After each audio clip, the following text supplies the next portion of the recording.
जिन ख्वातीन को मसान की शिकायत होती है, अब वो चाहे सीने से पानी बह रहा हो या सीने पर ख़ारिश आ रही हो या उसको हमल ना रहता हो या हमल ख़राब हो जाता हो, इन तीनों में से कोई भी कैफ़ियत हो, उसका इलाज इसी तरह से होगा जिस तरह से मैं यहाँ बताऊँगा। लेकिन इसको आप थोड़ा-सा समझ लीजिए, अगर किसी ख़वातीन को सीने पर ख़ारिश आती है, बाज़ औक़ात ऐसा होता है कि बस एक तरफ ख़ारिश आती है, दूसरी तरफ सही रहता है। इसी तरह से बाज़ मर्तबा बच्चों के अंदर भी ये कैफ़ियत पैदा होती है कि वो अपनी माँ का सिर्फ़ एक तरफ से दूध पीते हैं, दूसरी तरफ से नहीं पीते या उधर से वो अगर पीते भी हैं, तो जो दूध पीते हैं, वो पलट देते हैं।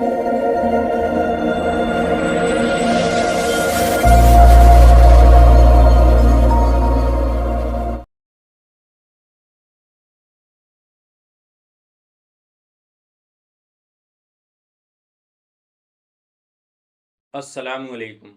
मेरा नाम है मोहम्मद शादाब और आज मैं एक और वीडियो लेकर हाज़िर हुआ हूँ और आज की इस वीडियो के अंदर मैं बात करूँगा मसान के ताल्लुक से। अब मसान 2 किस्मों का होता है, मिसाल के तौर पर एक बच्चों में जो मसान हो जाता है जिससे बच्चे सूखने लगते हैं, उसके ताल्लुक से मैं आपसे बात करूँगा, उसका इलाज आपने किस तरह से करना है।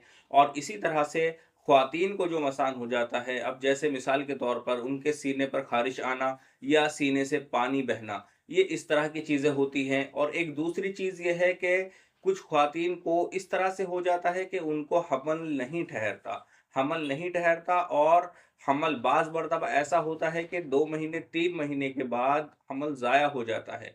तो इंशाअल्लाह इन चीज़ों का मुकम्मल इलाज बताऊँगा, आप वीडियो को मुकम्मल देखें। अब पहले बात करते हैं बच्चे के ताल्लुक से। जब किसी बच्चे को मसान की शिकायत हो जाती है, तो उस कैफ़ियत में बच्चा एक तो सबसे पहले खाना-पीना बंद कर देता है। और अगर बच्चा छोटा है, मिसाल के तौर पर 2 महीने, 3 महीने या 6 महीने या 1 साल, इतना बड़ा अगर बच्चा है, तो वो बच्चा अपनी माँ का दूध पीना बंद कर देता है और अगर दूध पीता भी है, तो वो उसको पलट देता है, यानी कि उसको उल्टी आ जाती है। ये इस तरह की कैफ़ियत उस बच्चे के साथ में होने लगती है।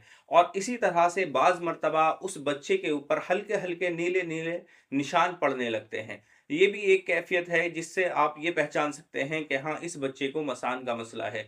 और इसी तरह से अगर किसी बच्चे को इस तरह की कैफ़ियत हो गई है कि उसके ऊपर मसान का मसला है और बच्चा सूखता जा रहा है, तो आपने क्या करना है, इस नक्श से आप उसका इलाज कर सकते हैं और बहुत ही आसानी से कर सकते हैं।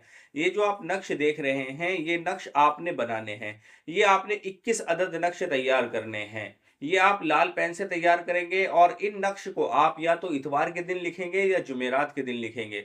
इतवार के दिन और जुमेरात के दिन सूरज निकलने के 10 मिनट बाद आप इन नक्श को लिखें। 21 अदद नक्श आप ये लिख लें और इसको लिखने का तरीका आप देखें। यहाँ आपने ऊपर लिखना है 786, 9 खानों का आपने बॉक्स बनाना है। उसके बाद आपने इसको लाल पेन से भरना शुरू करना है। यहाँ से आप इसको भरना शुरू करेंगे।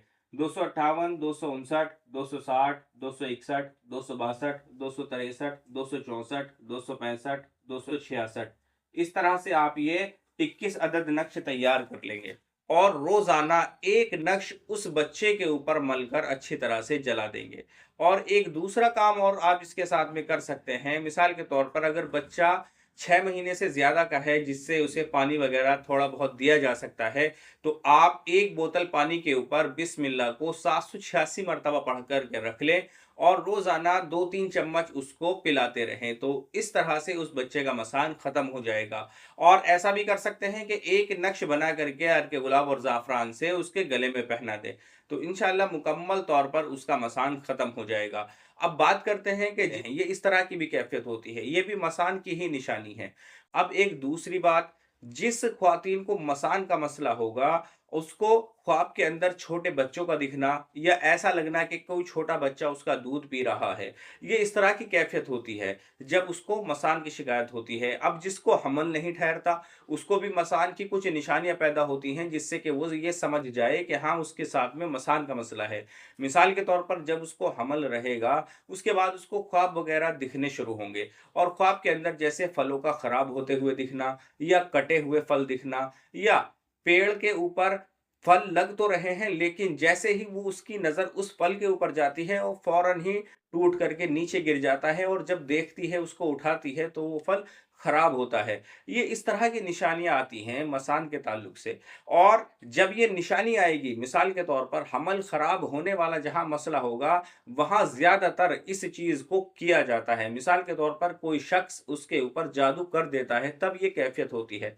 अब जादू करके किसी शमशान में वो दफ़न कर देता है, तब जाकर के ये कैफ़ियत पैदा होती है। अगर किसी के साथ में भी इस तरह के मामलात हैं, तो इस तरह से वो इलाज करे जिस तरह से मैं यहाँ बताऊँगा, तो इंशाअल्लाह मुकम्मल तौर पर उसका ये मसला ख़त्म हो जाएगा।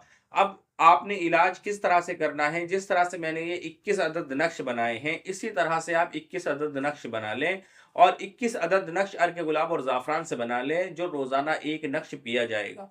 अब जो आपने 21 अदद नक्श लाल पेन से बनाए हैं, उनको आप फलीते की शक्ल देंगे। इधर से इस नक्श को मोड़ना शुरू करेंगे, एक नोक इधर बनेगी और एक नोक इधर बनेगी। जो इधर की नोक होगी उसके ऊपर आप हल्का-सा निशान लगा लें और इस फलीते के ऊपर हल्की-सी रुई लपेटें और इसको कड़वे तेल में जलाना शुरू कर दें। यानी कि चिराग में रख कर के इसको कड़वे तेल में जलाएँ। और अगर आपको कड़वा तेल नहीं मिलता तो आप सरसों के तेल में भी इस नक्श को जला सकते हैं। और वो ख़्वातीन इसको कम से कम अपने सामने 40 मिनट जलाएँ।